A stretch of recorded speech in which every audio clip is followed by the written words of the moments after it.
जय गुरु जी।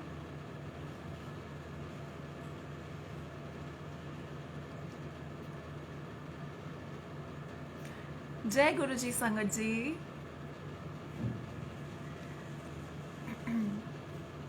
क्या मेरी आवाज़ आ रही है?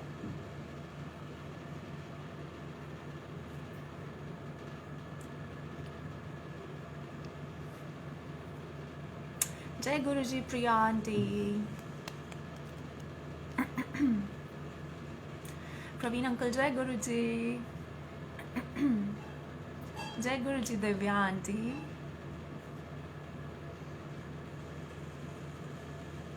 जय गुरु जी। जय गुरु जी।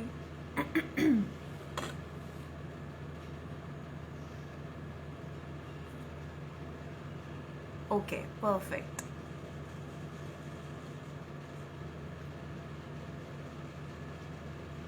सो जय गुरु जी संगत जी। जब तक बाकी संगत ज्वाइन इन करते हैं तो उससे पहले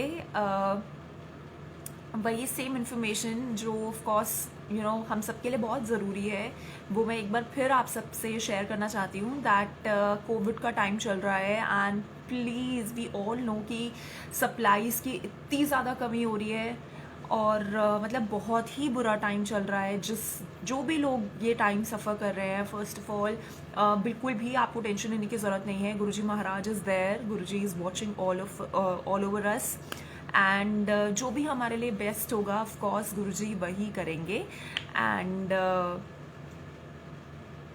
जितना हो सके ना संगत जी बस घर पर ही रहना है अभी। ऑफ कोर्स मंदिर is also closed now but otherwise also जितना हो सके प्लीज़ घर पर ही रहें और जितना भी हो सके ना वो हेल्प करने की आप कोशिश करें अगर आप किसी की कर सकते हैं तो सत्संग की शुरुआत करती हूँ। आज के सत्संग में मैंने क्या बोलना है, मैंने क्या नहीं बोलना है, मुझे कुछ भी नहीं पता है। मतलब मुझे पता ही नहीं है कि आज के सत्संग में मैं शेयर करूँ तो एक्चुअली क्या करूँ। तो बट एनीवेज गुरुजी ने जो भी बुलवाना है ऑफ कोर्स वो वही बुलवाएंगे। तो first of all thank you Guruji कि एक बार फिर मुझे आपने ये मौका दिया कि मैं अपना सत्संग शेयर कर सकूं और आपका गुणगान कर सकूं। बिकॉज अगर आपकी परमिशन नहीं होगी ना वो करने की तो वो हम खुद से तो नहीं कर सकते ऑफ कोर्स।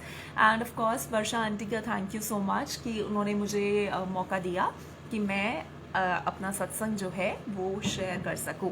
सो गुरुजी के साथ मैंने अपनी जर्नी के बारे में of course I am sure अगर आपने कहीं और मेरा सत्संग सुना होगा तो उसके बारे में बता रखा है। जितनी भी संगत जी यहाँ पर नई हैं उन्हें मैं एक बार ब्रीफ में अपनी जर्नी के बारे में बताना चाहती हूँ कि मैं गुरुजी से तकरीबन 8 साल पहले जुड़ी एंड जुड़ी भी कैसी थी थ्रू समवन, यानी कि मेरी मासी ने मॉम को कनेक्ट किया था एंड मम्मा के थ्रू मैं कनेक्ट हुई थी। एंड शायद इसी तरीके से गुरुजी ने मेरी जर्नी जो है वो शुरू करानी थी। उस टाइम पे जब मैं लाइफ में गुरुजी से कनेक्ट हुई थी ऐसी कोई इन पर्टिकुलर मुझे ज़रूरत या नीड नहीं थी जिसके लिए मैंने शायद इन्हें मानना शुरू किया हो। क्योंकि हम लोग इंसान जब भी हमारे पे ज़रूरत पड़ती है या हमें किसी चीज़ की नीड होती है that is mostly the time जब हम भगवान जी में ऐसा बिलीव करना शुरू कर देते हैं। आप जिस भी भगवान जी को मानते हैं उनमें। लेकिन गुरुजी से जब मैं जुड़ी थी तो पर्टिकुलरली संगत जी मेरी लाइफ में ऐसी कोई नीड ऑनेस्टली नहीं थी। I was happy, I was satisfied and Guruji ने स्टिल मुझे कनेक्ट किया बिकॉज ऑफ कोर्स गुरुजी ने आगे आने वाली ज़िंदगी में मुझे संभालना था। तो फर्स्ट ऑफ ऑल हमारा जो भी कनेक्शन होता है गुरुजी से वो सोलली उनके ऊपर डिपेंडेंट है कि गुरुजी कब चाहते हैं हम कनेक्ट हों। ये हमारे पर डिपेंड नहीं करता कि मतलब हम चाहते हैं कि हम गुरुजी से कनेक्ट हों या अगर हम उनका सत्संग भी कहीं सुन रहे हैं, उनकी बात भी कहीं सुन रहे हैं तो वो हम नहीं सुनते ऑनेस्टली, वो हमें सुनाया जाता है। वो किसी रीज़न से, किसी पर्पस से हमें सुनाया जाता है जो पर्पस सिर्फ और सिर्फ गुरुजी ही जान सकते हैं।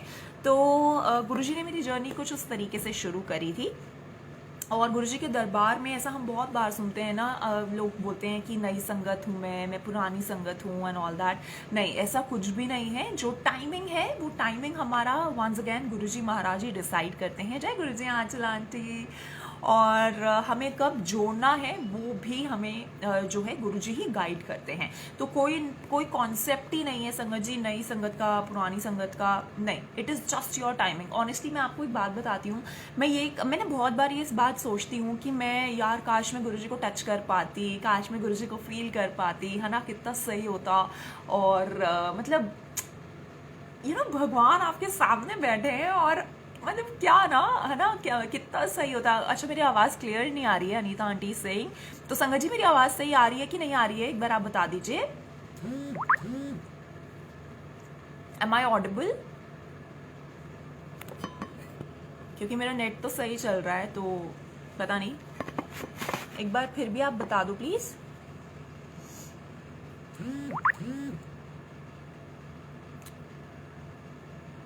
संगत जी मेरी आवाज आ रही है? आ रही है?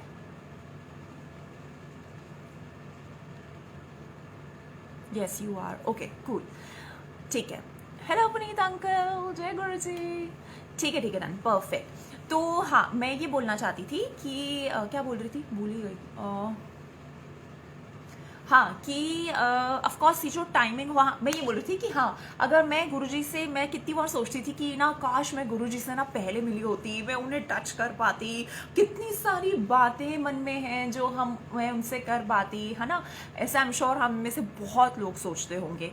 लेकिन फिर मुझे लगता है कि वो जो टाइमिंग है, वो जो हमारा आने का वेला है गुरुजी के पास, वो सिर्फ और सिर्फ वही डिसाइड करते हैं, हम एक्चुअली कोई नहीं होते।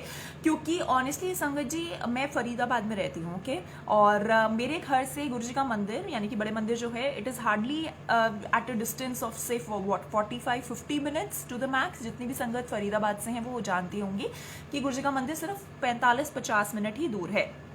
तो मुझे याद है जब मैं छोटी होती थी, छोटी क्या मतलब लगा लो आप, होंगी कुछ अपने 8th 9th स्टैंडर्ड में, तो उस टाइम पे क्या होता था, हम एक्चुअली एक शनि जी का मंदिर है उसी रोड पे, दाती महाराज, जो हम बहुत बार जिनको टीवी में देखते हैं। तो हम कितनी बार ना एक्चुअली मैं अपनी फैमिली के साथ, अपने पापा भैया मम्मी के साथ वो उधर मंदिर में गई हूँ, राइट। मतलब मैं अब ये बात सोचती हूँ कि हाय गुरुजी, किसी तरीके कुछ ऐसा हो जाता कि गाड़ी हमारी लेफ्ट टर्न ना होके राइट टर्न हो जाती, हम रास्ता भटक जाते, कुछ हो जाता कि हम किसी ना किसी तरीके आपके दरबार में पहुंच जाते। लेकिन इमेजिन गुरुजी इतने टाइम से वहां पे थे और हम लोग भी जाते थे, है ना, कुछ महीने में 2 या 3 बार ही जाया करते थे, if I am not mistaken. But हमारा टाइम ही नहीं आया था उस टाइम कनेक्शन का, उस टाइम हमारा मौका ही नहीं था गुरुजी से कनेक्ट होने का, तो कैसे कनेक्ट हो जाते ना। और फिर मैं ना एक बात ये भी सोचती हूँ कि मतलब ऑनेस्टली है ना, ये झूठ बात नहीं है, जैसे हम इंसान है ना, तो मैं ये सोचती हूँ कि जैसे अगर गुरुजी मेरे सामने बैठे होते तो क्या मैं उन्हें एक्चुअली भगवान का वो दे पाती, क्योंकि अभी वो मुझे पता है ना, मैं उनको जानती हूँ। लेकिन हम इंसानों का दिमाग इतना कॉकरोच की तरह होता है कि अगर हमारे पास सामने कोई लाइव एक्चुअली शिव जी भी आ जाएंगे ना कोई और रूप लेके, तो भी हम कॉन्स्टेंटली डाउट में ही रहेंगे।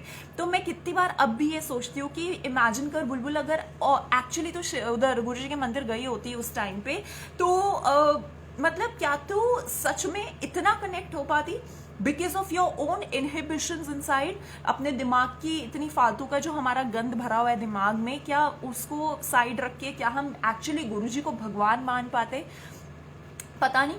तो क्या पता इसीलिए गुरुजी ने ये टाइम जो है, ये मेरा 8 साल पहले का डिसाइड किया था, और इसी दौरान मेरा कनेक्शन होना था, may be, I don't know. But ठीक है, व्हेनेवर गुरुजी कॉल्स, बस ये शुक्राना है कि हम गुरुजी के पास पहुंच गए हैं, that is the only thing. और अब पहुंच गए हैं ना, तो कहीं और किसी दर पर जाने की बिल्कुल भी जरूरत नहीं है, that is what I honestly feel. Now getting connected to Guruji Sangat ji, मतलब गुरुजी से ना आज तक, हाँ कभी लाइफ में कुछ बड़ी मेजर प्रॉब्लम्स आई या कुछ आया तो that is a very separate thing, लेकिन और शायद मुझे ना 1 या 2 चीज़ें ऑनेस्टली याद भी होंगी और बाकी तो चीज़ें मैंने वो याद भी नहीं है मुझे। मैंने गुरुजी से हमेशा since day 1 what I asked for is कि बस गुरुजी मुझे ना पीस देना, मुझे शांति देना, अपना हाथ जो है ना मेरे सर पे रखना। ये ऐसी चीज़ है जो मैंने हमेशा गुरुजी से मांगी है since day 1। And trust me संगत जी, जिस दिन मैं पहली बार मंदिर गई थी ना, बड़े मंदिर, उस टाइम पे जो सबसे पहली चीज़ मुझे मिली थी ना गुरुजी से, दैट वाज पीस। एक ऐसा मतलब एक ऐसी शांति थी मन में जहाँ पर मैं आप ये सोचने को वो हो जाते हो कि मतलब दुनिया में बाहर अगर आप उस रेडियस के बाहर, दायरे से बाहर सोचो तो दुनिया में इतनी ऐसी चीज़ें हैं जो जिन्होंने हमें ना बांध रखा है, हमारे घर ने, हमारी जॉब्स ने, हमारे पैसे की भाग दौड़ ने। लेकिन ये एक ऐसी जगह है जहाँ पर हम ये सारी चीज़ें भुला कर और खुद के लिए आते हैं, मतलब अपनी शांति के लिए आते हैं और अपने भगवान से मिलने आते हैं। तो मुझे सबसे पहले जब मैं बड़े मंदिर गई तो मेरी मॉम ने पूछा कि तुझे कैसा लगा, है ना। तो मैंने मम्मी को बोला कि मुझे बहुत अच्छा लगा। एंड ऑनेस्टली मुझे सबसे अच्छा पता है क्या लगा कि ना बड़ी ज़्यादा शांति थी। और मैं वैसी इतनी मतलब मैं वो नहीं हूँ, है ना, मैं कोई एकदम ऐसे एलिवेशन लेवल पर नहीं हूँ स्पिरिचुअल टर्म्स में। मैं बहुत ही I am just a beginner. और मैं कितनी बार बोलती हूँ गुरुजी को कि गुरुजी क्या आपने मुझे अपनी क्लास में एडमिशन दी है अभी तक या नहीं दी है ना। आई एम श्योर दी है, मुझे पता है उन्होंने दी है, क्योंकि जिस तरीके से वो हर एक स्टेप पर हमारा टेक केयर करते आ रहे हैं, अगर वो हमारे को ब्लेस नहीं करते, अगर हमें एक्सेप्ट नहीं करते, तो वो मेहर जो है ना वो मिलना बहुत ही मुश्किल होता। तो मम्मी को मैंने बोला कि हाँ मुझे सबसे ज़्यादा अच्छा जो लगा वहाँ जाकर वो ये था कि मुझे मन की शांति लगी, and which was the biggest asset for me. उसके बाद cut down to the time जब मैं उसके बाद बहुत सारे बीच में बहुत सारे सत्संग हैं, लेकिन जो मुझे याद आते रहेंगे ना वो मैं आपको बताती रहूँगी। तो उसके बाद क्या हुआ संगत जी, वहाँ पर जैसे मैं जाती रहती थी बड़े मंदिर, तो पहले तो ना मैं प्रसाद के लिए जाती थी। मतलब मुझे इतना अच्छा लगता था प्रसाद बड़े मंदिर का। हाँ मुझे पता है मुझे खाना खाना बहुत पसंद है, लेकिन उस प्रसाद में ना कुछ अलग ही फीलिंग होती थी, है ना। और अब मैं जो उसको खाना बोल रही हूँ वो मुझे एक्चुअली अब रियलाइज होता है कि वो खाना it is not a normal खाना, इट इज़ अ ब्लेस्ड प्रसाद। आप इमेजिन करो वही सेम बात है कि हम वही सेम चीज़ें, वही सेम वस्तुएं अगर कहीं और खाते हैं तो वो हमें उतनी अच्छी नहीं लगती, है ना। लेकिन अगर हम गुरुजी के वहाँ खाते हैं तो उसकी अलग ही एक फीलिंग आती है मन के अंदर, जिसने मुझे सबसे पहले बांधा था ऑनेस्टली, ठीक है। तो ये बात हो गई प्रसाद के बारे में। और ऑफ कोर्स संगत जी प्रसाद भी ना मुझे ये लगता है कि कितने किस्मत वाले हम लोग हैं जो हमें प्रसाद मिलता है, क्योंकि दुनिया में अगर आप अभी बाहर निकल के देखोगे ना तो कितने लोग ऐसे हैं जो एक्चुअली सड़क पर सो रखे हैं, जिनके पास बेसिक नेसेसिटीज़ नहीं है लाइफ की, मतलब जिन्हें शायद एक पल का खाना भी नसीब नहीं होता। वहाँ पर हमें एक पूरा थाल भरकर हमें कुछ नसीब हो रहा है, हमें कुछ मिल रहा है, तो we should actually value that. उसके बाद जब मैं गुरुजी के वहाँ गई तो मुझे ना ये बड़ा सही कॉन्सेप्ट लगा, एक थाली में 4 लोगों का खाना। तो मैं शुरू से ऐसी नहीं हूँ, मतलब मैं घृणा और ये सब नहीं करती हूँ, ओके। बट मुझे बड़ा सही लगा कि दैट टीचर्स अस इक्वालिटी। उसको मैंने इस तरीके से इंटरप्रेट किया कि ये जो है ना ये हमें इक्वल रहने का एक जरिया शायद गुरुजी ने दिखाया है, क्योंकि उसी एक थाली में आप अगर खाना खा रहे हैं तो आपके साथ जो आपके घर पर हाउस हेल्प आती हैं वो भी उसी प्लेट में खाना खा रही हैं, ओके। या फिर अगर आप खाना खा रहे हैं तो आपके साथ एक शायद कोई कैब के ड्राइवर भैया भी खाना खा रहे हैं, क्योंकि अल्टीमेटली हमारी लाइफ में ये जो हमने ये बॉडी, ये जो हम हैं ना, एक्चुअली हमारा खुद का चोला ये हमने चूज नहीं किया है, ये हमारे लिए भगवान ने चूज किया है। और मतलब we should be very thankful कि हमें सब कुछ मिल रहा है, राइट। हम कुछ बहुत लोगों से काफ़ी बेहतर है, हमारे सर पे छत है, हम खाना खा सकते हैं। तो मुझे ये चीज़ बहुत अच्छी लगी उधर जाके कि ये बड़ी सही चीज़ है ना, क्योंकि यूजुअली अगर हम कहीं पर भी जाते हैं तो हमें अलग अलग प्रसाद की अपनी थाली मिलती है, प्लेट मिलती है, जहाँ से हमें सब कुछ ऑफकोर्स ख़त्म करना होता है। तो ये लॉजिक मुझे बड़ा सही लगा कि एक प्लेट में एक तो 4 लोग खाना खा रहे हैं and Guruji is teaching us equality. And उसके ऊपर से ये लॉजिक बहुत सही था कि खाना आपको वेस्ट नहीं करना है, वो प्रसाद है, it is a blessing, right. लेकिन अगर आप उसको थोड़ा सा और टर्म्स में सोचें तो वो एक ऐसी चीज़ है जिसे पाने के लिए, बेसिक खाने को पाने के लिए कितनी जनता है, कितने लोग हैं जो स्ट्रगल कर रहे हैं। तो मुझे ये चीज़ें कुछ कुछ ऐसी चीज़ें थी जो मुझे माँ के बारे में, बड़े मंदिर के बारे में बहुत सही लगी। उसके बाद बारी आती है एलिवेशन की। ओके, अगर मैं आपको अपने बचपन पे थोड़ा सा लेके जाऊँ तो मैं बड़ी स्पिरिचुअल हूँ। ओके, मतलब मैं भगवान जी पे ऑफ कोर्स मानती हूँ, गुरु जी को मैं बहुत मानती हूँ, है ना। और बचपन में भी मैं ऐसी होती थी कि मम्मी पापा भैया के साथ मंदिर जाती थी, शिव जी पे जल चढ़ाती थी। बच्चे जैसे बोलते हैं ना, मेरे अच्छे नंबर आ जाएं, मैं आगे से और पढ़ लूँगी, मैं वो सारी बातें बोलती थी। और माता रानी से भी बोलती थी, ठीक है। और अगर कोई तारा टूटता था ना तो उससे भी बोलती थी कि हाय हमारे घर की प्रॉब्लम्स ठीक कर दो ना, बस हो गया अभी। तो मतलब जनरली जैसे बच्चे होते हैं, राइट। और जैसे जैसे मैं बड़ी होती गई, उस टाइम पे मैंने ये बिलीव करना खुद से शुरू कर दिया था कि it is all your karmas that matter. Okay, आप अपने कर्म जो हैं वो अच्छे रखें, और जिसका भगवान ने जो जैसा डील करना है ना, बस वो अपने आप कर लेंगे, लेकिन you have to be right. तो मैं अगर अब रोज मैं मंदिर नहीं जाती हूँ, है ना, लेकिन अगर मैं गुरुजी को मानती हूँ तो मैं गुरुजी को दिल से मानती हूँ, और हमेशा ये ट्राई करती हूँ कि गुरुजी जो भी हो, जो भी मैं करूँ वो मैं बहुत अच्छा करूँ, और सबके लिए मैं बस, मतलब मेरा खुद का ना संगत जी, अगर मैं आपको बताऊँ, एक मोटिव रहता है कि चेहरे दिन में अगर आपने एक भी चेहरे पर मुस्कुराहट ला दी ना, तो आई थिंक आपका वो जो है ना वो डन हो जाता है। क्योंकि आज के टाइम में एक्चुअली दुनिया में दुख देने वाले इतने लोग हैं, लेकिन किसी के चेहरे पर स्माइल लाने के लिए बहुत कम लोग हैं। तो अगर आप पूरे दिन में किसी एक भी चेहरे पर स्माइल ले आते हैं ना, चाहे किसी भी रीजन से आप लेकर आ रहे हो, तो दैट इज समथिंग जो आपने बहुत अच्छा कर लिया है फॉर दैट पर्टिकुलर डे। उसके बाद गुरुजी से कनेक्शन जो है वो थोड़ा आगे बढ़ा। प्रसाद जो है वो मुझे बहुत अच्छा लगता है, it is a blessing, and हमें हमेशा रिस्पेक्ट करनी चाहिए। उसके बाद गुरुजी ना, मुझे बहुत एक चीज़ बहुत अच्छी लगती है गुरुजी के बारे में, जैसे गुरुजी खुद बोलते थे ना, that I am a practical God. हम मतलब मैं ना सच में बचपन में भी अगर मैं आपको बताऊँ तो मैं माता रानी के सामने खड़ी रहती थी। हमारे घर में बहुत मानते हैं माता रानी को, है ना, लेकिन और जैसे भी मैं और भी बहुत सारे भगवान जियों के सामने खड़ी रहती थी, लेकिन ना किसी से आंसर नहीं मिलता था। अगर मैं वो बात आज सोचती हूँ तो मुझे लगता है कि हाँ ये बात तो बड़ी सही है, मुझे किसी से ना आंसर नहीं मिलता था। मैं सिर्फ अपने एक साइड मन की बात बोल देती थी, लेकिन मुझे सामने से जवाब नहीं आता था। और गुरुजी से पहले हमने ठाकुर जी को अपना गुरु मान रखा था, क्योंकि माई नानी, she was very religious, of course वह भी है नहीं, she is no more with us. तो मेरी नानी ने हमेशा से ना मेरी मम्मा को एक बार बोली थी दैट गुरु बिना ना गति नहीं होती। तो आपकी लाइफ में आपको वो पाथ दिखाने के लिए, वो रास्ता दिखाने के लिए एक गुरु का होना बहुत ज़्यादा ज़रूरी है। और लिटिल डिड वी न्यू कि हमारी ज़िंदगी में मतलब महादेव खुद गुरु बन के आने वाले हैं, है ना। ये तो पता नहीं था उस टाइम तक। तो मम्मी ने क्या किया, मम्मी ने ठाकुर जी को गुरुजी बना लिया, एंड अल्टीमेटली धीरे धीरे हमारी फैमिली जो है ठाकुर जी में होती चली गई। बिकॉज ऑफ कोर्स एक भी मेंबर अगर जुड़ता है तो कहीं ना कहीं पूरी फैमिली जो है दे स्टार्ट गेटिंग कनेक्टेड।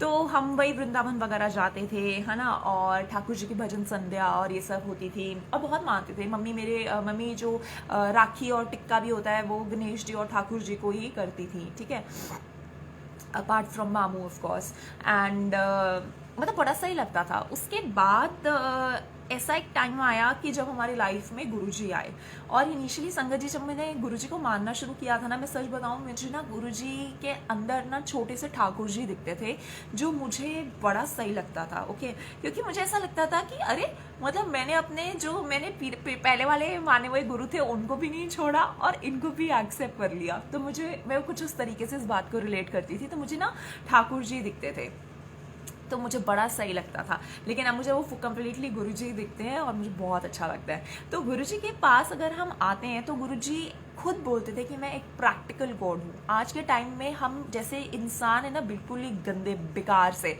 हम लोगों को ना हमेशा ऐसा चाहिए होता है कि अगर हम कुछ सवाल पूछे ना तो उस सवाल का हमें जवाब देने वाला कोई हो, है ना।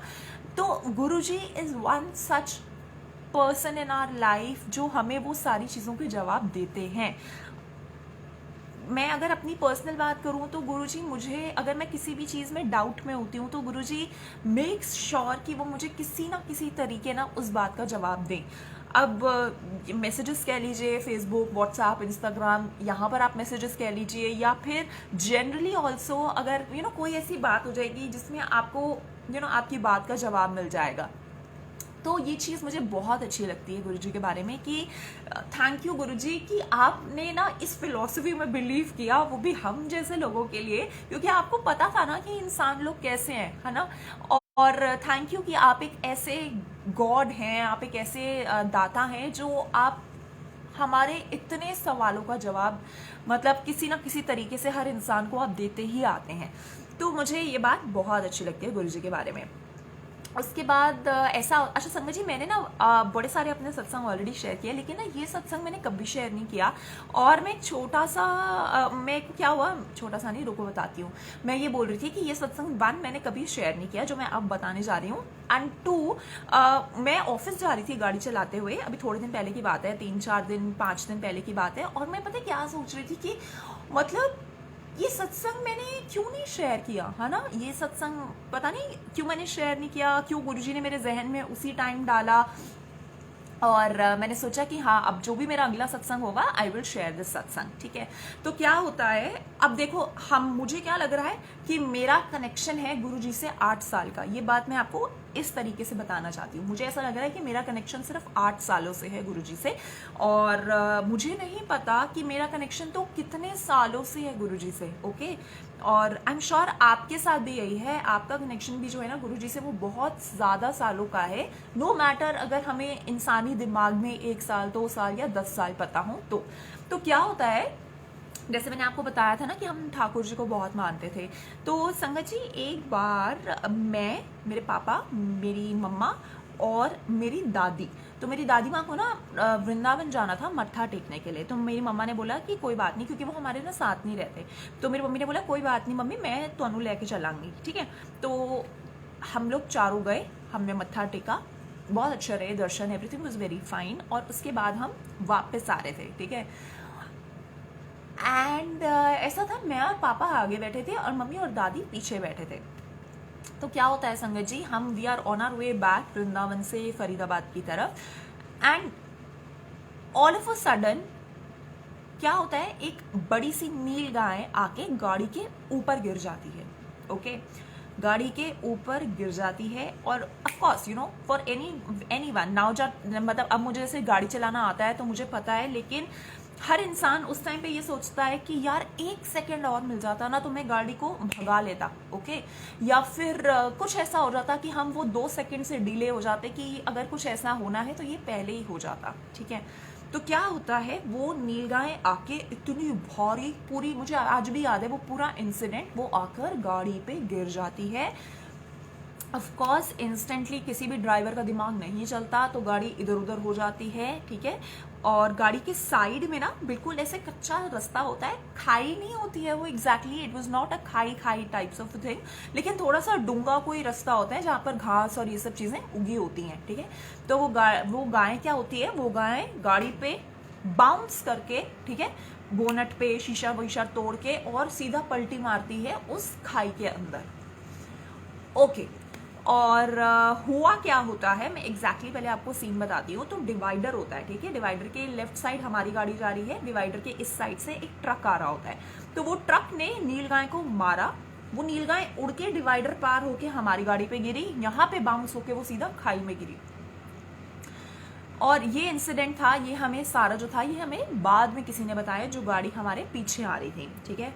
उस टाइम पे संगत जी इमेजिन क्या होता है, ओके। पूरा शीशा टूटा है, ठीक है। मेरी मम्मा, मेरी दादी पीछे बैठे होते हैं। मेरी दादी को एक खरोच नहीं आती, ठीक है। मेरी मम्मा को तो ब्लीडिंग हो रही होती है, हाँ, सिर से ब्लीडिंग हो रही होती है, क्योंकि उनका सिर लगा होता है। पापा को कान से पूरी ब्लीडिंग हो रही होती है, पता नहीं उनको क्या लगता है, मुझे नहीं पता, लेकिन उनके कान से पूरी ब्लीडिंग हो रही होती है। एंड इमेजिन संगत जी, मैं उनके साथ बैठी हूँ, ठीक है, पापा के, और मेरे पे बस तित्र पित्र करके ना ऐसे छोटा छोटा वो जो कांच है वो गिरा हुआ है, और हमारे डैशबोर्ड पे पूरा ना शिव जी का परिवार होता है ना, माता रानी, गणेश जी और शिव जी, वो पड़े होते हैं, वो जैसे हमने ना लगाए हुए थे डैशबोर्ड पे, और वो टूट के, वो मेरे गिर के पता नहीं झटके से या व्हाटएवर, वो मैं आँख खोलती हूँ तो वो मेरी गोदी में है, ये सीन है। और मुझे नहीं पता कि ये चीज़ मुझे ना क्यों अब याद आ रही है, या मैं क्यों शेयर करना चाह रही थी, और ये चीज़ मुझे क्यों अभी 4-6 दिन पहले याद आई, ठीक है। वो शिव जी का पूरा परिवार मेरी गोदी में, ठीक है, और मेरे को सिर्फ छोटे छोटे ना इधर इधर इधर कहीं पे कांच लगे होते हैं, नथिंग मेजर, लेकिन ऑफ कोर्स आप अपने पेरेंट्स को देख के बड़ा ही वो हो जाते हो कि ये क्या हो गया एकदम से। एंड संगत जी जैसे ये होता है समझ ही नहीं आता, ओके, कि क्या हुआ है क्या नहीं हुआ। एंड इन नो टाइम ऐसा लगता है कि ये सब चीज़ें ना भगवान जी ने प्लान करके रखी हुई हैं, ठीक है। पीछे से कोई गाड़ी आती है और वो हमें हेल्प के लिए बोलती है, और वो कुछ आई डोंट नो, उनका कोई दे वर वेरी गुड बिल्डर्स और समथिंग, उनके कोई मॉल वगैरह बन रहे थे, I don't remember their name और एनीथिंग, और वो बोलते हैं कि छोड़ो छोड़ो छोड़ो। उस गाड़ी में अंकल आंटी और उनका बेटा होते हैं, बड़ा बेटा होता है उनका कोई तो, और वो अंकल आंटी बोलते हैं कि हम आपको अपनी गाड़ी में बिठा लेते हैं, बैक सीट पे आप अकोमोडेट हो जाओ 4 लोग, और मेरा बेटा आपकी गाड़ी का ख्याल रख लेगा, और डोंट वरी, आपको जिसको भी फ़ोन करना है सो दैट सब लोग आ जाएं यहाँ पर देख लें, और इन द मीन टाइम हम आपको हॉस्पिटल पहुँचा देते हैं। मतलब संगा जी, फर्स्ट ऑफ ऑल एक तो ये किसी का ऐसे एकदम रैंडम आना, और बहुत अच्छे किसी फैमिली का, जेन्युइन फैमिली का, है ना, वो चीज़ बड़ी एक अचंभा सा था। एंड उसके बाद जब मैं अब ये बात सोचती हूँ, मैं ये सोचती हूँ कि वो शिव जी का जो परिवार था, वो जो था पूरा, है ना, स्वरूप सा, वो आके वो कहीं ज़मीन पर भी गिर सकते थे या फिर टूट भी सकते थे, सॉरी, है ना, वो आके एकदम ऐसे परफेक्ट मेरी गोदी में आते हैं, ठीक है, और बस हल्का हल्का कांच घुसा होता है, विच इज़ बहुत ही बेरेबल होता है कि निकाल देगा कोई तो आई विल बी फाइन। तो ये सारी चीज़ें ये कैसे प्लान्ड है लाइफ में,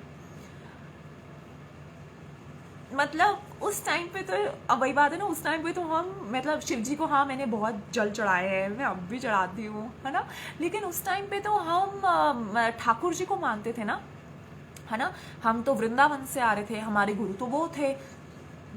लेकिन कैसे ये सारी बात लिंक्ड है कि शायद गुरुजी ने बहुत पहले से ही हम पर नज़र रखना शुरू कर दिया था, कि गुरुजी ने उसी टाइम आके हमें ब्लेस किया। तो अब मैं ये बात सोचती हूँ ना, तो मुझे बहुत अच्छा लगता है कि थैंक यू गुरुजी, उस टाइम पे भी आपने हमें ब्लेस किया, मतलब यार आप हमारे साथ थे, है ना। और ठीक है, कोई बात नहीं, कनेक्शन का क्या है ना, आत्मा का कनेक्शन होना चाहिए, ये दिमाग और ये डेट्स का कनेक्शन तो वैसे भी वैलिडेट नहीं होता ना। तो मुझे ये सत्संग शेयर करना था, और ये बड़ा फ्रेश सत्संग है, और मतलब, और इंस्टेंटली पता नहीं क्यों मेरे दिमाग में ये 4-5 दिन पहले आया। Might be Guruji wanted that I would like to share this, that I should share this in fact, तो शायद इसलिए ही गुरुजी ने मुझे ये दिमाग में डाला। उसके बाद बात करती हैं, छोटे छोटे सत्संग सुनाती हूँ आज, है ना, ज़्यादा बड़े बड़े सत्संग नहीं सुनाती, फिर बहुत ज़्यादा टाइम निकल जाता है, मैं बहुत बोलती हूँ। तो छोटे सत्संग में जो सबसे पहला सत्संग आता है वो रीसेंट सत्संग आता है, विच इज़ ऑफ मार्च। तो मार्च 13 को मेरा बर्थडे आता है, एंड वो इस साल का बर्थडे बाकी सालों की तरह ना बड़ा हैपनिंग हैप्पी और ये सब नहीं था, because I am going through a personal problem, और जिसकी वजह से इस साल का बर्थडे ना बड़ा लो की था। ओके मतलब मैं सोच रही थी कि ओके इस बार तो मैं नाइट सूट में ही बैठ के जस्ट फॉर द सेक ना, घर वालों की खुशी के लिए मैं केक काट दूंगी, क्योंकि अगर मैं मना करूंगी तो फिर वो लोग भी अपसेट हो जाएंगे, है ना, तो मैं केक काट दूंगी और बस इतना ही। तो रात को जब 12 बजे घड़ी में 13 मार्च की रात को, तो since that time I was asking Guruji कि गुरुजी आप सबको ब्लेस करते हो, है ना, आप मेरे बर्थडे पे आके मुझे ब्लेसिंग दोगे, लाइक, है ना, आपको देनी ही पड़ेगी, आपके पास कोई चॉइस नहीं है। ओके मैं ये बोल रही थी आपको देनी ही पड़ेगी। तो जैसे हम बाकी मैसेजेस में पढ़ते हैं ना कि हैप्पी एनिवर्सरी गुरुजी कुछ लिखा होता है, या हैप्पी बर्थडे गुरुजी के कॉन्टेक्स्ट में कुछ लिखा होता है, तो संगत जी मतलब उस दिन ना मैंने कितनी बार फेसबुक इंस्टाग्राम ये रिफ्रेश करा, भूपेंद्र अंकल जय गुरुजी, कितनी बार मैंने रिफ्रेश करा, है ना, कि मुझे एक गुरुजी का मैसेज कोई दिख जाए जिसमें लिखा हो हैप्पी बर्थडे, नीचे लिखा हो गुरुजी, और मैं तो उसी में खुश हो जाऊंगी। और व्हाट्सएप पे भी मैंने मैसेजेस पढ़े कि जो भी गुरुजी के आते हैं जैसे ग्रुप वगैरह में, तो उधर भी किधर पे भी हैप्पी बर्थडे का तो कोई नामो निशान था ही नहीं। तो मैंने गुरुजी को बोला कि गुरुजी आपको ना विश करना ही पड़ेगा, मतलब दिस इज माई बर्थडे, है ना, और लाइफ में अभी और कोई खुशी तो है ही नहीं, आप ही एकमात्र खुशी हो, तो आपको तो ब्लेस करना ही पड़ेगा। तो उसके बाद क्या होता है, शाम को कुछ 5 बजे का टाइम होता है और मैं और पापा बैठ के ना चाय पी रहे होते हैं, और बैक ऑफ द माइंड मेरे क्या चल रहा है कि हाय हाय गुरुजी का तो कोई मैसेज ही नहीं आया, कोई बर्थडे का विश नहीं आया, कोई बात नहीं कोई बात नहीं कोई बात नहीं बुलबुल, अभी रात बाकी है, अभी दिन खत्म नहीं हुआ, अभी 13 मार्च चल रही है रात को 12 बजे तक।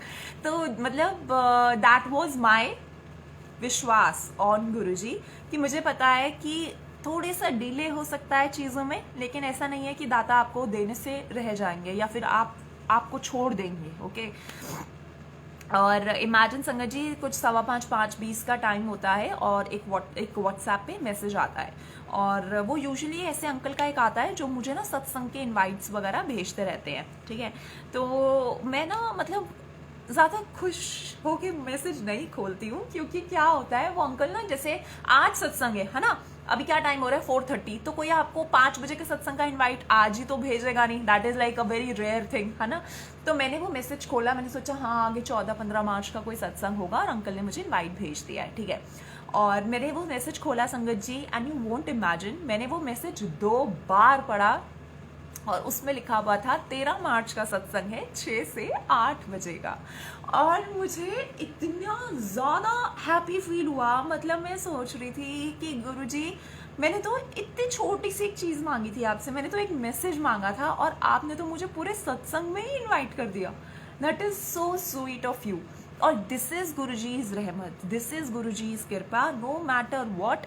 वही बात है कि आपका जो फेथ है ना वो डगमगाना नहीं चाहिए। चीज़ें होने में, चीज़ें मिलने में डिले ज़रूर हो सकता है, लेकिन फिर वही बात है, ऐसा नहीं हो सकता कि भगवान आपको या गुरुजी आपको छोड़ देंगे जब उन्हें पता है कि आपको किसी चीज़ की बहुत ज़्यादा ज़रूरत है। एंड ऑफ कोर्स ये बात भी मैं बोलती हूँ कि चीज़ें हमें गुरुजी से मांगनी नहीं चाहिए, गुरुजी के ऊपर चीज़ें छोड़नी चाहिए, क्योंकि चीज़ें हम ऐसी चीज़ें मांग लेते हैं ना संगत जी, जो हमें ना लार्जर पिक्चर दिखाई नहीं देती ज़िंदगी की। हमें नहीं दिखता कि हमारी ज़िंदगी में वो चीज़ ज़्यादा महत्वपूर्ण है या नहीं है, लेकिन हम फिर भी चीज़ें मांग लेते हैं। तो मांगना नहीं है, इट इज़ ओनली दैट गुरुजी पे बिलीव करना है। एंड सब चीज़ों की टाइमिंग ना लाइफ में ऑलरेडी डिसाइडेड है। अब मुझे ऐसा लगता है कि ये जो लाइफ है ना, ये हम सोच के तो मतलब मुझे नहीं पता, मैं तो इतना सोचा है ना लाइफ के बारे में, इतना सोच के ये एकदम प्रॉपर चीज़ें कर करके, और कुछ हुआ ही नहीं, कुछ मिला ही नहीं, है ना। तो अब ये एक ऐसा टाइम है जहाँ पर मैं ऑनेस्टली ना इस लाइफ को दे चुकी हूँ गुरुजी को, जहाँ पर मैं उनको खुद बोलती हूँ कि गुरुजी संभालो, अब आप ही संभालो, क्योंकि मेरे बस का तो है नहीं। क्योंकि मैंने जितना संभालना था, मैंने अपना जितना दिमाग लगाना था वो लगा के ख़त्म हो गया है, और उसके बाद भी मिला कुछ नहीं, है ना। लेकिन अगर आप मेरी ज़िंदगी संभाल लोगे तो शायद मुझे इस चीज़ की टेंशन लेने की ज़रूरत नहीं मिलेगी। और ट्रस्ट मी संगत जी, अब जब मैंने गुरुजी पर सब कुछ छोड़ दिया है ना, तो मुझे लाइफ के बारे में ना खुद अपनी पर्सनल चीज़ों के बारे में या कुछ भी what ever is going around उनके बारे में ना फ़र्क पड़ना ही बंद हो गया है। क्योंकि मुझे ऐसा लगता है कि मैं क्यों टेंशन लूँ, जब ऑलरेडी मेरे बारे में सोचने के लिए कोई है। तो आई डोंट थिंक सो कि मुझे अपनी ज़िंदगी के बारे में टेंशन लेने की ज़रूरत है। तो मांगना नहीं है गुरुजी से, you just need to believe. और बिलीव भी ऐसा रखो कि बिन मतलब का बिलीव हो, है ना। क्योंकि हम इंसान हैं, हम क्या करते हैं ना, यूजुअली हम अपनी ना शर्तों पे बिलीव को रखते हैं कि मतलब अच्छा गुरुजी ने अगर हमें कोई चीज़ दे दी या हमारी कोई चीज़ मान ली तो बस हमारा हो जाता है। फिर उसके बाद जब दोबारा कोई प्रॉब्लम आती है तो फिर भाग के हम गुरुजी के पास चले जाते हैं, है ना। लेकिन ये जो बिलीफ है, ये जो ट्रस्ट है ना, that should be stagnant, that should be constant, कि गुरुजी अगर मैं खुश हूँ तो वो भी आपने ही मुझे बख्शा है, thank you so much for that. अगर गुरुजी मैं थोड़ी नाराज़ हूँ या मेरी ज़िंदगी में कोई सही चीज़ नहीं चल रही है या कोई भी प्रॉब्लम है, तो गुरुजी ये भी आपने ही मुझे बख्शा है, प्लीज़ मुझे यहाँ से निकालो, या फिर जो भी मेरे लिए बेस्ट है ना बस अब वो करो। एंड अगर ये हमारा रहेगा ना, तो ट्रस्ट मी संगत जी, गुरुजी विल नेवर लीव अस। मुझे ऑनेस्टली अब इस टाइम पे ना ये बड़ा सही लगने लग गया है। अगर मुझे कोई भी बात करनी होती है तो मैं ऑनेस्टली गुरुजी से ही शेयर करती हूँ, है ना, कि गुरुजी ऐसा चल रहा है, ये ऐसा चल रहा है, ये ऐसा नहीं होना चाहिए था, है ना। और उनको ना लूप में रखती हूँ। मुझे मुझे बड़ा सही लगता है उनसे बात करना, उनसे अपनी चीज़ों को शेयर करना, क्योंकि मुझे पता है कि ये एक ऐसा वो है दर जहाँ पर मेरी शेयर की हुई चीज़ें ना खाली नहीं जाएंगी, या तो वो सही रास्ते पे चली जाएंगी और या तो फिर मुझे उनसे कुछ सीखने को मिलेगा गलत होके भी। तो अगर गुरुजी आपने हमें कोई भी परिस्थिति में डाला है तो फर्स्ट ऑफ ऑल उसका थैंक यू, वो शायद मेरी ही भलाई के लिए होगा। तो that is what I believe now. And of course इसी से लिंक होती है सरेंडर की बात। अगर आप खुद अपनी ज़िंदगी के बारे में सोचते रहेंगे ना तो कुछ होने नहीं वाला, ट्रस्ट में कुछ भी नहीं होने वाला है। सिर्फ हम अपना दिमाग ना और ज़्यादा ख़राब करेंगे और इसको प्रेशराइज करेंगे। होना वही है जो भगवान ने, जो गुरु जी ने हमारे लिए सोच रखा है। तो सरेंडर इज़ वन थिंग जो मैं पहले मैंने कभी नहीं किया, ओके। और इस टाइम पे अगर मैं ये बात बोल रही हूँ ना तो that is a very big thing for me, क्योंकि मैंने कभी भी ना ये सोचा नहीं था कि मैं इस एज में, like I am just 29, okay, और मैंने कभी नहीं सोचा था कि मैं इस एज में ऐसी बातें करूँगी। मतलब मुझे ना खुद पे विश्वास नहीं आता है कई बार तो, क्योंकि ये बातें हम ऐसे सोचते हैं ना कि ये तो बड़े लोग बोलते हैं, ओके, 40-50 साल की उम्र वाले, लेकिन मतलब मुझे बहुत अच्छा लगता है। एंड थैंक यू गुरुजी कि आपने ना इतनी ही जल्दी उम्र में हमें ये समझ दे दी, क्योंकि कई लोगों को तो 60 साल में जाके भी ये समझ नहीं आती। एंड दैट समझ is of surrender. Surrender is everything. just leave yourself to Guruji and उसके बाद आपको सोचने की बिल्कुल ज़रूरत नहीं पड़ेगी आपकी ज़िंदगी के बारे में, क्योंकि गुरुजी खुद हैं हमारी ज़िंदगी का ख्याल रखने के लिए। उसके बाद जो सत्संग मैं अभी आपसे शेयर करने जा रही हूँ वो सत्संग भी बहुत रीसेंट है।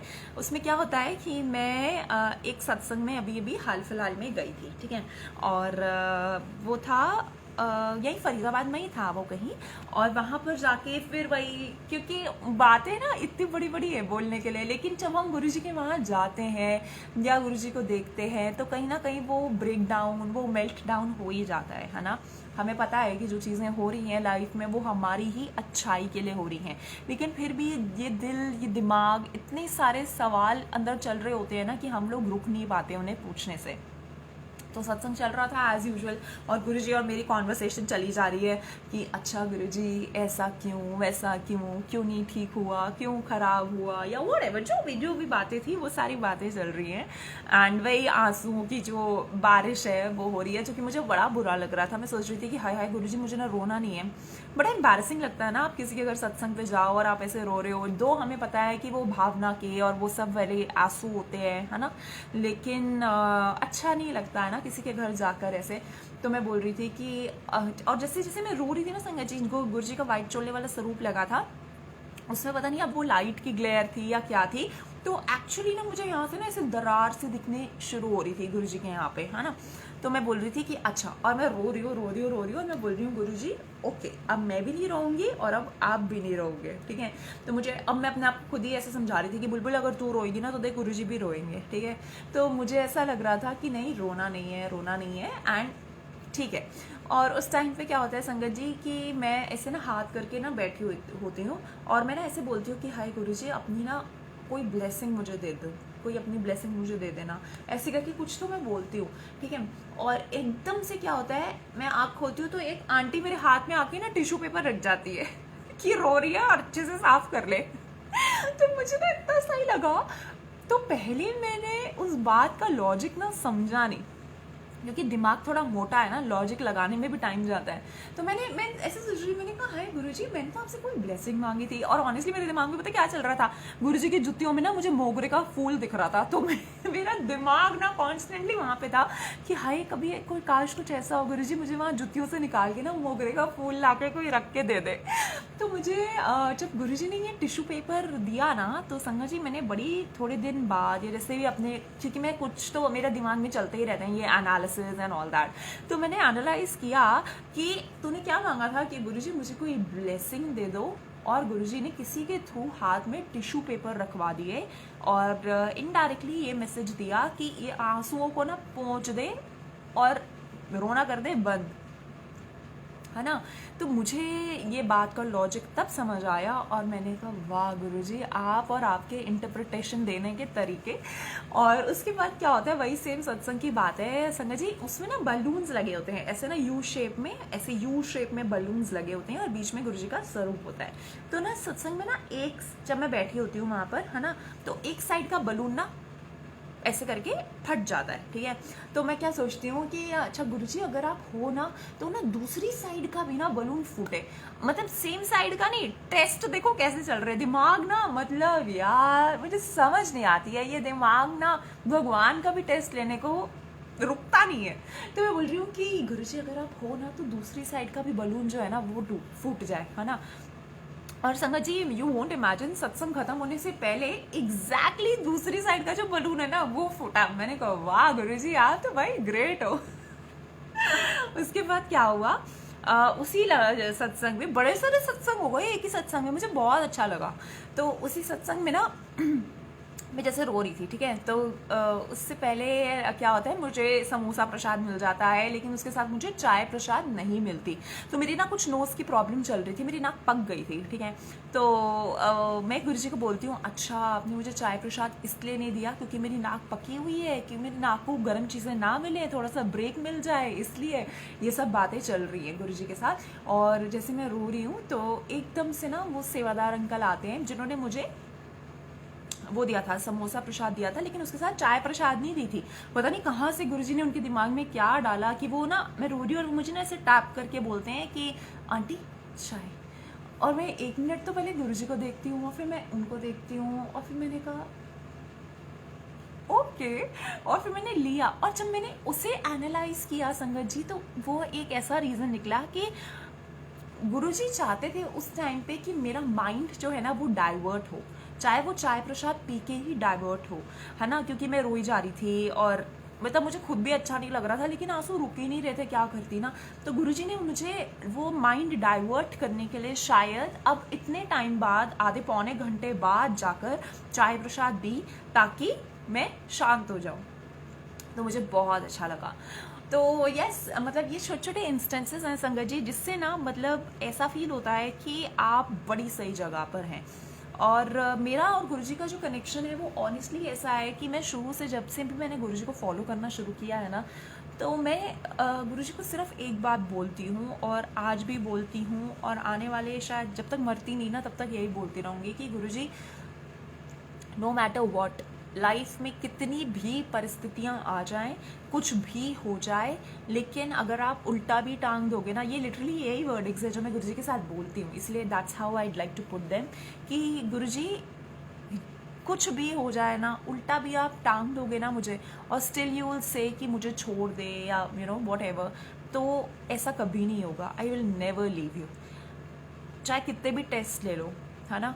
और एक बच्चे के लिए अपनी माँ को खोने से बड़ा टेस्ट ना लाइफ में कुछ नहीं हो सकता। सो माई मॉम हैड कैंसर, बहुत छोटे में आपको बताऊंगी। My mom had cancer and सामने देखते देखते मेरे हाथ में गुरुजी का स्वरूप था और I lost her, okay. And उस टाइम पे भी प्रेयर्स चलती थी, गुरुजी के साथ बातें चलती थी कि गुरुजी आपने तो कितने कैंसर वाले पेशेंट्स को क्योर कर दिया, है ना, कितने लोगों को आपने ठीक कर दिया, तो एक और इंसान को ठीक करने में क्या जाता है ना। लेकिन मुझे नहीं पता था कि शायद मेरी मॉम के कर्म उस तरीके से गुरुजी ने लिखे थे कटवाने, और शायद उसी तरीके से उनके लिए लिखा हुआ था। तो उस टाइम पे भी प्रेयर्स गुरुजी से चलती थी, सवाल जवाब चलते थे कि गुरुजी डॉक्टरों की डॉक्टरी जहाँ ख़त्म होती है वहाँ पर आपकी शुरू होती है। तो गुरुजी ने ऑफ कोर्स शायद इसी तरीके से उनके कर्म कटवाने थे और देखते ही देखते आंखों के सामने I lost my mom, okay, 2018 में। लेकिन इसका भी इंटरप्रिटेशन गुरुजी ने कितनी खूबसूरती से मुझे दिया। तो मैं जब 9th स्टैंडर्ड में होती थी ना संगत जी, तो मेरी मॉम को ब्रेस्ट कैंसर था, okay, and she was like what 44 45, ठीक है। और जब अब उन्हें दूसरा कैंसर हुआ था तो वो थी 58 एंड 13 साल, ऑलमोस्ट 13 साल के बाद वो सेम बीमारी वापस नहीं आई थी, लेकिन पता नहीं दोबारा कैंसर आ गया था, ठीक है, और इस टाइम था किडनी में। तो मैं ये सोचती हूँ जब ये सारा इंसिडेंट हो गया था ना, तो मैंने बाद में अपना दिमाग लगाया, जैसे है ना, सवाल जवाब तो गुरुजी से हमारे खैर चलते ही रहते हैं। तो मैंने यही सोचा, इस बात को गुरुजी ने मुझे इस तरीके से इंटरप्रेट करके बताया कि जब तुमने मुझे फॉलो भी करना शुरू नहीं किया था ना, क्योंकि 9th स्टैंडर्ड में मुझे नहीं पता गुरुजी कौन थे, है ना। जब तुमने मुझे फॉलो भी करना शुरू नहीं किया था, जब तेरी माँ ने मुझे मानना भी शुरू नहीं किया था, तब ही मैंने उसकी ज़िंदगी में 13 साल की लाइफ एक्सटेंशन दे दी थी। 45 to 58 कंप्लीट 13 साल, ओके। और हो सकता था कि ये जो 13 साल बाद चीज़ हुई ये शायद वही 45 साल में हो जाती, है ना। लेकिन उस टाइम तुम बहुत छोटे थे, मैंने तेरी मम्मा को लाइफ एक्सटेंशन इसीलिए दिया ताकि वो तुम्हारा ख्याल रख सके। और जब हाँ अब तुम बड़े हो गए, तुम अपना ख्याल रख सकते थे, वो 13 साल की लाइफ एक्सटेंशन मैंने ख़त्म करी और अपने चरणों में उसे स्थान दिया। तो मुझे वही बात है संगत जी, हम ये चीज़ें ना बड़ा डीपली होके सोचते नहीं हैं। ये सोच भी जो है ये हमें हमारा गुरु ही प्रदान करता है। क्योंकि मतलब मैं भी ऑफ कोर्स गुरुजी को एक क्वेश्चन कर सकती थी, मैं भी उनसे रूठ के बैठ सकती थी, मुंह बना के बैठ सकती थी कि क्यों गुरुजी। शायद मैं भी उन्हें मानना छोड़ सकती थी कि क्यों गुरुजी, आप तो सब ठीक कर सकते हो ना। और फिर वही बहुत बहुत सवाल आते हैं ना, बहुत सवाल आते हैं ना दिल में। बट ये बात की भी समझ जो है, ये गुरुजी ने इतना दिमाग को खोला, इतना ब्रॉडर प्रोस्पेक्ट जो है लाइफ का दिखाया कि ये भी जो हुआ है ये मेरी ही मर्ज़ी से हुआ है, और वो भी जो हुआ था वो मेरी ही मर्ज़ी से हुआ था। तो डू नॉट क्वेश्चन। क्या पता किसी इंसान का, जय गुरुजी अनीता आंटी, क्या पता किसी इंसान का क्या किस तरीके से लिखा हो। Just do not question your God.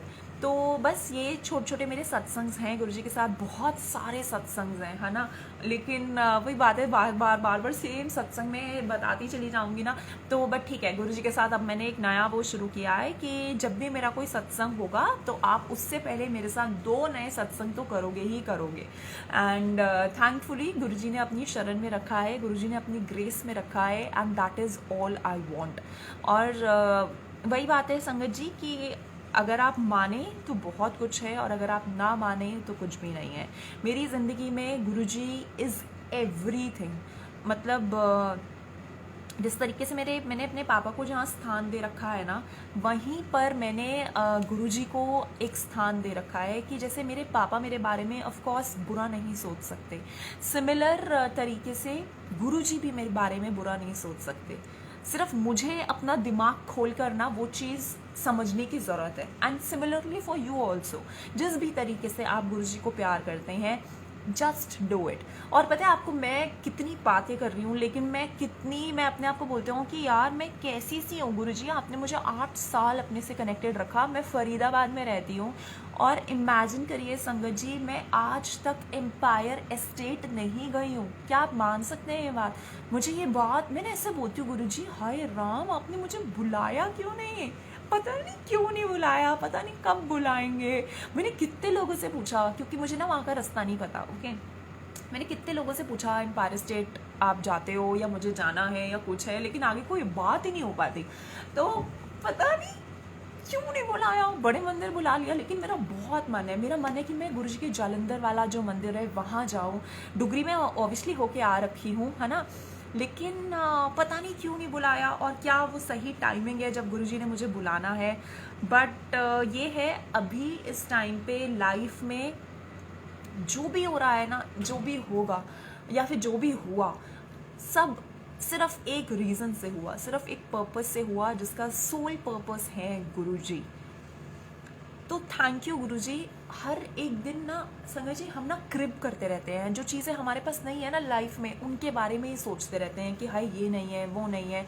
सिर्फ थैंक यू, शुक्राना इज़ वन वर्ड जो हम सबको रोज़ बोलना चाहिए। शुक्राना कि मैं सांस ले पा रही हूँ। ये टाइम ऐसा चल रहा है ना, बिकॉज मैं आपको बताती हूँ, मेरी भाभी ना डॉक्टर नहीं है, उन्होंने पढ़ रखा है, लेकिन she works with a very good hospital. तो वो आके ना रोज़ हमें ऐसे ऐसे चीज़ें सुनाती है ना संगत जी, ऐसे ऐसे किस्से बताती है जो आजकल ये कोरोना के टाइम पे चल रहा है, जहाँ पर ना बस ऐसा लगता है कि थैंक यू गुरु महाराज कि आपने हमें अपने चरणों में रखा है। थैंक यू कि हम सांस भी ले पा रहे हैं। मतलब अगर वो भी आपकी रहमत नहीं होगी ना तो बिल्कुल फ्रैक्शंस ऑफ सेकंड लगते हैं ख़त्म होने में सब कुछ, है ना। तो सिर्फ एक बार रोज़, एक बार रोज़। अच्छा ओके डन। अब मैं ना मुझे ये करना है, ठीक है। अभी मुझे लाइव देख रहे हैं 301 लोग। आप लोग मुझे सुन पा रहे हैं? पहले तो मैं ये पूछना चाहूँगी,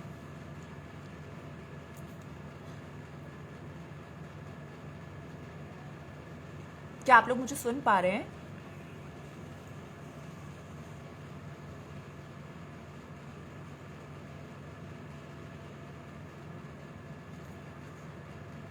संगत जी, क्या आप मुझे सुन पा रहे हैं? Yes, okay okay. तो ओके, जितने भी लोग अभी देख रहे हैं ना, जितने भी लोग लाइव देख रहे हैं, ओके, आप कहीं पर भी बैठे हैं, आप कहीं पर भी बैठे हैं, एक बार, ओके, एक बार ना बस पूरे 32 दांत दिखा के ना एक बार स्माइल कर दीजिए।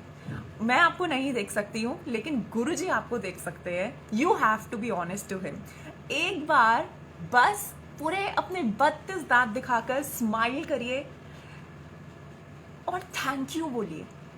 थैंक यू, शुक्राना, अनंतम शुक्राना गुरुजी कि आपने हमें दात बख्शी है कि हम सांस भी ले पा रहे हैं। हमारे घर पे, हमारे परिवार पे कोई भी दुख ना आए गुरुजी, और जो भी दुख चल भी रहे हैं ना उन्हें सही समय पर आप कटवा देना। बस सिर्फ एक थैंक यू। ट्रस्ट मी संगत जी, मैं बोलती हूँ, है ना, और मुझे बहुत अच्छा लगता है। इसीलिए मैं ये बोलना चाहती हूँ कि कुछ भी चीज़ की टेंशन लेने की ज़रूरत नहीं है। लाइफ जैसा हमने सोची थी वैसा तो वैसे बिल्कुल चल नहीं रही ना, नहीं चल रही है ना, है ना। हमने तो क्या क्या सोचा था अपनी ज़िंदगी के बारे में, लेकिन वो ज़िंदगी वैसी नहीं चल रही है। Be very practical, okay. इसीलिए उस ज़िंदगी को छोड़ दो गुरुजी के हाथ में। जिस भी इष्ट को आप मानते हैं, है ना, उनके हाथ में। एंड ट्रस्ट मी, जिंदगी बहुत खूबसूरत हो जाएगी, क्योंकि आपको टेंशन लेने की ज़रूरत ही नहीं है। आज सोचिए, मैं कई बार ना संगत जी सोचती हूँ कि गुरुजी के ऊपर कितना प्रेशर होगा, मतलब कितने लोगों को गुरुजी को संभालना होता है ना। लेकिन that is the beauty of God. इसीलिए वो हमारे भगवान है। इसीलिए वो सारी चीज़ें आप सब भूल जाएं। लाइफ में जो बुरा चल रहा है, लाइफ में जो अच्छा चल रहा है, छोड़ दीजिए। जैसे अच्छा एक फेज होता है ना लाइफ का, वैसा बुरा भी एक फेज होता है। Accept it. Acceptance is the biggest thing, और सब अच्छा होगा। जय गुरुजी। थैंक यू, आपने मेरे सत्संग सुने, और बस बहुत सारी ब्लेसिंग्स हैं, बहुत सारी ब्लेसिंग्स हैं। एंड विश्वास एक ऐसी चीज़ है जो हमें शायद उन ब्लेसिंग्स तक पहुंचा सकता है। ऑनेस्टली एक और बात शेयर करती हूँ लास्ट में, ये ना मैं बहुत टाइम से सोच रही थी।